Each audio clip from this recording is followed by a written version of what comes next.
சினிமாவில் பலருக்கும் பல்வேறு ஜானர்கள் பிடிக்கும். அதில் என்னை போன்ற சிலருக்கு வந்து கேங்ஸ்டர் சினிமானா ரொம்ப பிடிச்சிரும். இந்த ஜிகர்தண்டா படத்தில் இந்த ப்ரொடியூசர் சொல்லுவார்ல, ஆடுகளம் நரேன், ரத்தம் தெறிக்க தெறிக்க ஒரு கேங்ஸ்டர் படம் கொண்டு வா அப்படின்னு. அந்த மாதிரி என்னோட கம்ஃபர்ட் மூவியே வந்து கேங்ஸ்டர் ஃபிலிம்ஸாக தான் இருக்கும். அதில் எனக்கு இந்தியன் சினிமாவில் முக்கியமான சில கேங்ஸ்டர் படத்தை பற்றி பேசணும்னு சொல்லி நினைக்கிறேன். இந்த கேங்ஸ்டர் படம் அப்படின்னு சொல்லிட்டோன்னா இவரை நம்மளால் தவிர்க்க முடியாது. ராம் கோபால் வர்மா. அவர் வந்து கேங்ஸ்டர் ட்ரையாலஜினே சொல்லிட்டு ஒரு 3 படம் எடுத்துருக்கிறாரு. அதில் எனக்கு ரொம்ப முக்கியமான படம் மட்டும் இல்லை, இந்திய சினிமாவில் கேங்ஸ்டர் ஃபிலிம்ஸ்னு எடுத்து வச்சா முதல்ல இருக்கிற படம். அண்டு கேங்ஸ்டர் படம் ஒன்று எடுக்க போகிறோன்னு சொன்னால் எல்லோரும் ரெஃபரன்ஸ் எடுக்கிற ஒரு படம் சத்யா. ஹிந்தி சத்யா. ஆக்சுவலாக இந்த படம் வந்து எனக்கு ஃபஸ்ட் டைம் பார்க்குறப்போ கொடுத்த ஒரு அனுபவம். அண்டு இந்த படத்தோட மேக்கிங் ஸ்டைலு அண்டு இந்த படத்தில் இருந்த சில ரிலேட்டபுளான விஷயங்கள் இது எல்லாமே ரொம்ப சூப்பராக இருக்கும். அண்டு வயலன்ஸை இந்த படம் ஹேண்டில் பண்ணியிருந்த விதம், மனோஜ் பாஜ்பாயோட ஆக்டிங்கு, இப்படி இந்த படத்தில் வந்து நம்ம சொல்லிட்டே போகலாம். அண்ட் இந்த படத்தில் வந்து ஃபஸ்ட்டு சாங்ஸே இல்லாமல் தான் ஷூட் பண்ணியிருப்பாங்க போல். அடுத்து கமர்ஷியல் எலமெண்ட்டுக்காக 1-2 சாங் வந்து ஆட் பண்ணி அதையும் ஹீரோயினே வந்து பாட்டு பாடுறவங்க அப்படின்ற மாதிரி கேரக்டரை உருவாக்கி கதையோடையே அதை மேட்ச் பண்ணிடுவாங்க. அண்டு இந்த படத்தை எந்த அளவுக்கு அவர் வந்து வயலன்ஸுக்கு எதிரான படமாக எடுக்கணும்னு சொல்லி நினச்சாருன்னா, இந்த படத்தோட கிளைமேக்ஸில் வந்து நமக்கு தோணும், இவன் என்னதான் இருந்தாலும் சத்யாங்கிறவன் வந்து ஒரு கேங்ஸ்டர், அவனை வந்து கொஞ்சம் ரொமான்டிசைஸ் பண்ணுற மாதிரி, அவனுக்குள்ளே இருக்கிற ஃபீலிங்ஸை வந்து நமக்கு ரொமான்டிசைஸ் பண்ணுற மாதிரி இருக்கே அப்படின்ற மாதிரி நமக்கு தோணும். ஆனால் எண்ணில் வந்து ராம்கோபால் வர்மா ஒரு டைட்டில் கார்டு போடுவார், நான் சத்யாவுக்காக எந்த அளவுக்கு கவலைப்படுறேனோ சத்யாவால் செத்தவங்களுக்காக நான் வந்து கவலைப்படுறேன் அப்படின்ற மாதிரி ஒன்று போட்டிருப்பாரு. அது ரொம்ப சூப்பராக இருக்கும். அண்ட் இன்னொரு ட்ரிவியான விஷயம் என்னதுன்னா, இந்த படத்தோட கிளைமேக்ஸ் தான் பிதாமகன் படத்தோட கிளைமேக்ஸுக்கு டைரக்டர் பாலாக்கு இன்ஃப்ளூயன்ஸாக இருந்திருக்கு. அடுத்தது ஓம். கன்னடா சினிமாவில் கேங்ஸ்டர் மூவிஸ்னு எடுத்துக்கிட்டா இந்த படம் தான் பெஸ்ட்டு. என்ன கேட்டால் சவுத் இந்தியன் சினிமாலே பெஸ்ட்டுன்னு சொல்லுவேன் நான். பெங்களூரில் இருக்கிற ஒரு அண்டர்வேர்ல்ட் கேங்ஸ்டர்ஸை பற்றின ஒரு கதை பின்புலத்தை வச்சுக்கிட்டு, அதுக்குள்ளே ஒரு லவ் ஸ்டோரியும் வச்சுக்கிட்டு, அதை கமர்ஷியல் படமாகவும் கொடுத்துருப்பாரு டைரக்டர் உபேந்திரா. இதில் வந்து நிறையா ட்ரிவியா ஃபேக்டர்ஸ் இருக்குது. எதெல்லாம்னா, இந்த படத்தில் ரியல் கேங்ஸ்டர்ஸையே நடிக்க வச்சுருப்பாரு. அண்ட் ஆயில் ராஜுன்னு சொல்லிட்டு ஒரு கேரக்டர் இருக்கும். அந்த கேரக்டர் ஆக்சுவலாக ரியல் லைஃப்லேயே அப்படி ஒரு கேரக்டர் இருந்துச்சு பெங்களூரில். ஸோ அதோட அடிப்படையாக வச்சதாக இருக்கட்டும். அந்த இந்த ரியல் லைஃப் கேங்ஸ்டர்ஸையே போயிட்டு நேரடியாக போய் ஷூட் பண்ணுறது, அவங்கள வச்சு படம் பண்ணுறது, இப்படி பல்வேறு விஷயங்களை அப்போது பண்ணியிருப்பார்.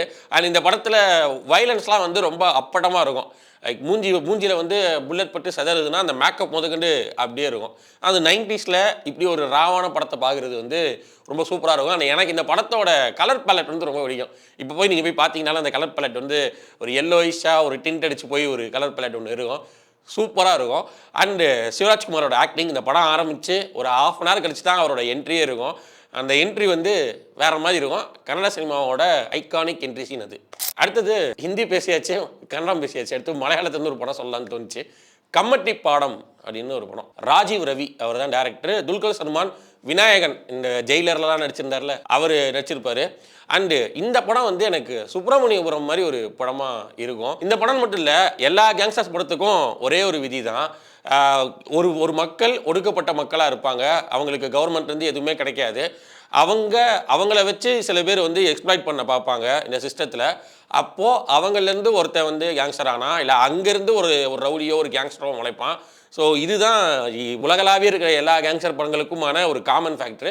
ஸோ இந்த படத்துலேயும் அப்படி ஒரு விஷயம் இருக்கும். அது மட்டும் இல்லாமல் ஃப்ரெண்ட்ஷிப்பு, ரெக்ரெட்டு, ரிவெஞ்ச், இப்படி பல விஷயங்கள் இந்த படத்தில் இருக்கும். அண்ட் இந்த படம் வந்து ஒரு ரெகுலர் கேங்ஸ்டர் படம் மாதிரி ரொம்ப பரபரப்பான படமாக அப்படிலாம் இருக்காது. ரொம்ப ஸ்லோ பேஸ்டாக ஒரு கேரக்டரையும் நம்ம வந்து ரொம்ப ஸ்லோவாக புரிஞ்சுக்கிற மாதிரி அப்படி தான் போகும். அண்ட் நிறையா மாஸ் சீன்ஸும் இருக்கும். அண்ட் துல்கர் சல்மான் வந்து இந்த படத்தில் கொஞ்சம் வயசான ரோலில் கூட நடிச்சிருப்பார், ரொம்ப சூப்பராக பண்ணியிருப்பார். அண்ட் விநாயகன் வந்து அல்டிமேட்டாக பெர்ஃபார்ம் பண்ணியிருப்பார். அடுத்தது ராம்கோபால் வர்மாவோட கேங்ஸ்டர் ட்ரையாலஜியில் இருக்கிற இன்னொரு முக்கிய திரைப்படமான கம்பெனி. இந்த படத்தில் வந்து ராம்கோபால் வர்மா தாவூத் இப்ராஹிம் வந்து கம்பெனின்னு சொல்லிட்டு ஒரு சிண்டிகேட் வச்சுருக்கிறாருங்கிறது நியூஸு. அதை பேஸ் பண்ணி படத்தில் வந்து கம்பெனின்னு வச்சு தாவூத் இப்ராஹிம் மாதிரி ஒரு கேரக்டர் வச்சு பண்ணியிருப்பார். அண்ட் ராம்கோபால் வர்மா இந்த பாம்பே நில உலக தாதாக்களை பற்றி கொஞ்சம் நிறையாவே படத்தில் காட்டுவார். அதில் இந்த கம்பெனி படத்தில் வந்து இன்னும் குறிப்பாக சொல்ல போனால், இவர் இங்கேருந்து வருகிறார் பாலிவுட்டுக்கு. பாலிவுட் இண்டஸ்ட்ரி எப்படி இந்த தாதாக்கள் கையில் இருக்குது அப்படிங்கிறத படத்தில் பல சீன்ஸில் வந்து காட்டுவார் ரொம்ப அப்பட்டமாக. அதெல்லாம் ரொம்ப கட்ஸான மூவ். அண்ட் இந்த படத்தில் மோகன்லால் வந்து ஒரு போலீஸ் ஆஃபீஸர் நடிச்சிருப்பார். மனுஷன் பயங்கரமாக பண்ணியிருப்பார். அண்ட் இந்த கம்பெனி படத்தோட முடிவும் சத்யா படத்தோட முடிவும் ஏறத்தாழ ஒரே மாதிரி இருக்கும். அண்டு ராம்கோபால் வர்மா சொல்ல வர விஷயமும் அதுதான். அவர் என்னதான் கேங்ஸ்டர்ஸை பற்றின படம் எடுத்தாலும் கேங்ஸ்டர்ஸுக்கு எதிரான படமாக, வயலன்ஸுக்கு எதிரான படமாக தான் அந்த படத்தை ட்ரீட் பண்ண முயற்சி பண்ணுவார். அடுத்து எனக்கு தமிழில் நாயகன், தளபதி இப்படி கேங்ஸ்டர் படங்கள் நிறையா இருக்குது. நாயகன்லாம் வந்து ஒன் ஆஃப் தி கிளாசிக், ரொம்ப பிடிக்கும். ஆனால் எனக்கு இந்த ரொம்ப யாரும் பெருசாக பேசாதங்கிறத விட எனக்கு ரொம்ப பர்சனலாக பிடிச்ச ஒரு கேங்ஸ்டர் படத்தை எடுத்து வைக்கலாம்னு தோணுச்சு. அந்த வகையில் அருண் மாதேஸ்வரன் அவர்களோட ராக்கி. எனக்கு இந்த படத்தை இது ஆக்சுவலாக ஒரு கேங்ஸ்டர்ஸை பற்றின கதை அண்ட் ஏதாவது ஒரு போஸ்ட் அப்போகலிப்ஸ் நடக்கிற மாதிரி ரொம்ப கம்மியான கேரக்டர்ஸ் தான் இருப்பாங்க படத்துலேயே. ஆனால் எனக்கு இந்த படத்தில் என்ன ரொம்ப பிடிக்கும்னா, இந்த படம் வயலன்ஸை காட்டின விதம். இப்போ கூட மார்க்கோன்னு சொல்லிட்டு ஒரு படம் மலையாளத்தில் ரிலீஸ் ஆகிருக்குது. அது பயங்கர வயலண்ட்டாக இருக்குது, பயங்கர கோர் சீன்ஸ்லாம் இருக்குன்னு சொல்கிறாங்க. பட் போய் பார்க்கணும்.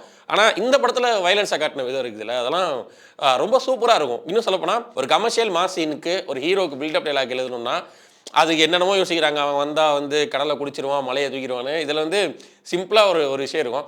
நம்மலாம் சொல்லுவோம்ல, ஒருத்தண்ட வம்புலுத்தானா குடலை உருவி மலையாக போடுவேன், அவன் நிஜமாவே பண்ணுவான் அப்படின்ட்டு அவர் நிஜமாவே பண்ணுவார். அது இந்த படத்தில் காமிக்கப்பட்ட மாஸ் காட்சிகள் மட்டும் இல்லாமல் வயலன்ஸை இந்த படம் ட்ரீட் பண்ண விதமும் எனக்கு ரொம்ப பிடிக்கும்.